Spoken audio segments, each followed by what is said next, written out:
Hello, welcome back. Today, there's more DC Multiverse figures that have been revealed by McFarlane Toys.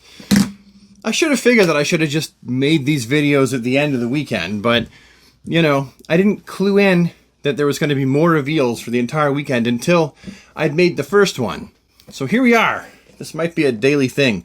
As many times as he reveals characters, I'm going to have to make a video about it.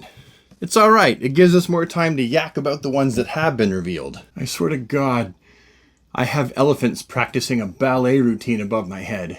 You probably can't hear it just based on the fact that the mic might not be picking it up, because the mic's in front of me. And I'm the squeaky wheel that gets the oil. So the two figures that were revealed today were a Superman figure and a General Zod figure. Let's look at the Superman first. Aw, look at him there, all sitting there floating on a cloud. Superman, to actually look like he's floating on a cloud, would have to just float in a sitting position. I'd imagine that would be a lot more work than it's worth. Probably wondering why I have this remote in my hand. Maybe you weren't. Maybe you couldn't even see it. It's for the ring light. See? Down. Up.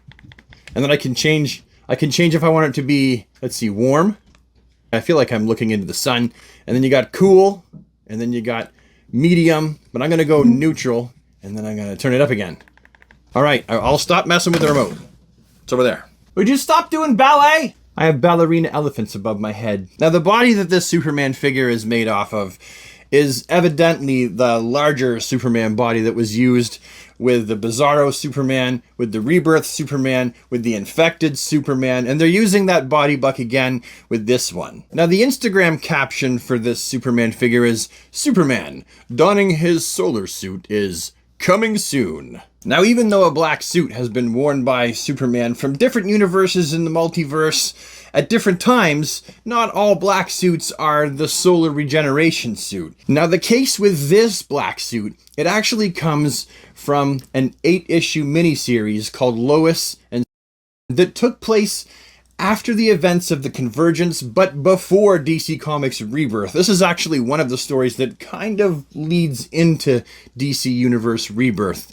It's a suit that the pre-Flashpoint Superman, who has now been integrated into the New 52 universe because of the events of the Convergence, which also is what allowed John Kent to be born before they rewrote history during the merging of the pre- and New 52 Supermans into one, which gave us the Rebirth, the reborn Superman.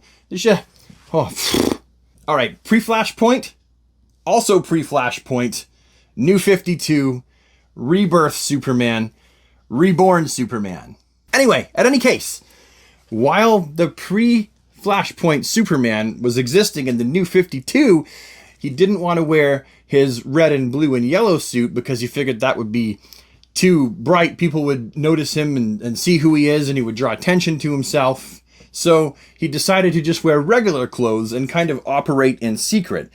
He didn't feel the need to operate out in the open because this Earth had a Superman. There was the New 52 Superman, and it had a Justice League, it had a Batman, so he was actually free to kind of go behind the scenes and take care of things that perhaps were problems on his Earth that hadn't yet happened here. He was going to try and deal with those things before they became a threat. In the course of doing so, he went through a lot of clothes, so Lois says, and so she got him this suit. There's no word anywhere in this story of it being any kind of a regeneration suit whatsoever. Here, I'll just read you the panels where he gets the suit from Lois. So Lois and Superman have taken a trip for their anniversary, and Lois has given him the suit as a gift. "I have something for you, but this trip was our present to each other." True enough. Think of this as something more unique in nature. Whoa, for real? Absolutely. You're ruining too many clothes. But it's so different. It's the result of a joint military Star Labs effort. I added the personal touch. How did you get it? Being Sam Lane's daughter can open doors on both worlds. If they ever go looking for it, well, the other Lois will be quite baffled. I'm impressed. Good. The special polymer fabric will take a lot of abuse. You look great, by the way. I've always liked you in black. So that's where he got the suit from. So it's actually not a regeneration suit. But the figure, nonetheless, is still very cool looking. He's got his own newly sculpted S emblem on the chest there that looks more or less like it did in the Lois and Superman source material, as well as the belt area that again looks more or less like it did in the source material. You get a brand new sculpted head sculpt. The beard isn't just painted on like this one. I still haven't bought that. I literally saw this at EB Games as new old stock a couple days ago, and I was like, "Nit!" I still haven't bought it. I just don't like it. But this one looks very good. Now, I will also point out, though, that the boots aren't correct. Again, the Superman from Lois and Clark, which this suit is actually clearly based off of, he just had black boots with, you know, a white or silver band across the top. I get it. They're reusing the exact same sculpt, the molds, so that they don't have to worry about extra tooling, which costs extra money. So I totally get it.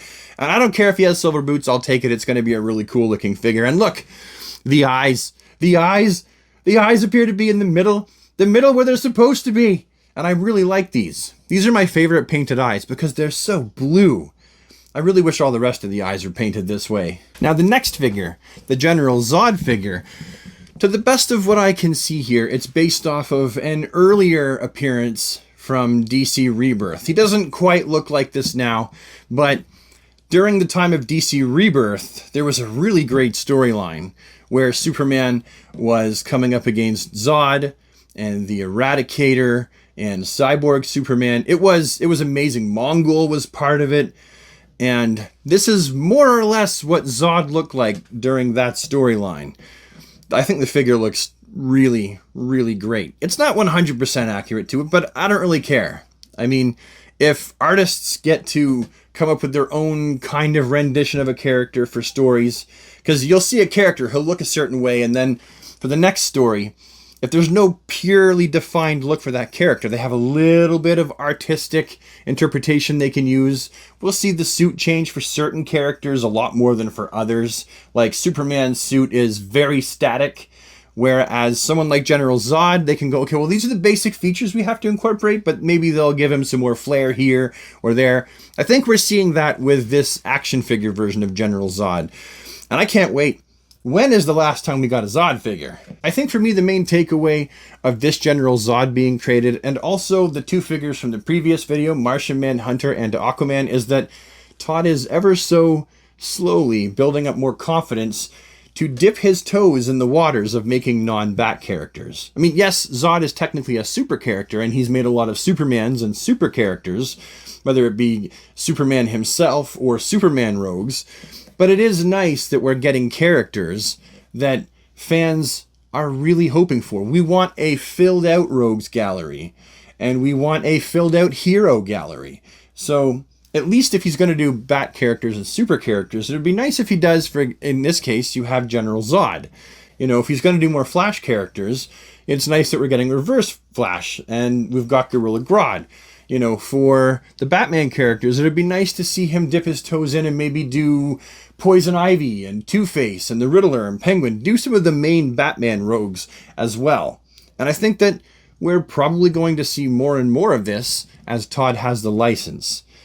But I think that that's due to bravery. I think that's due to him going, okay, more things will sell other than Batman. Lobo, Lex Luthor, The Flash, Green Lantern, both of them, John Stewart and also Hal Jordan, they both sold very well. So I think the money is now maybe beginning to talk with Todd, and we're going to see more. I hope so. I really do hope so. Because the longer that this license exists in Todd's hands, the more I'm impressed with what we get as fans for that $20 price point. I don't think anything for that price point was ever matched. I don't think so.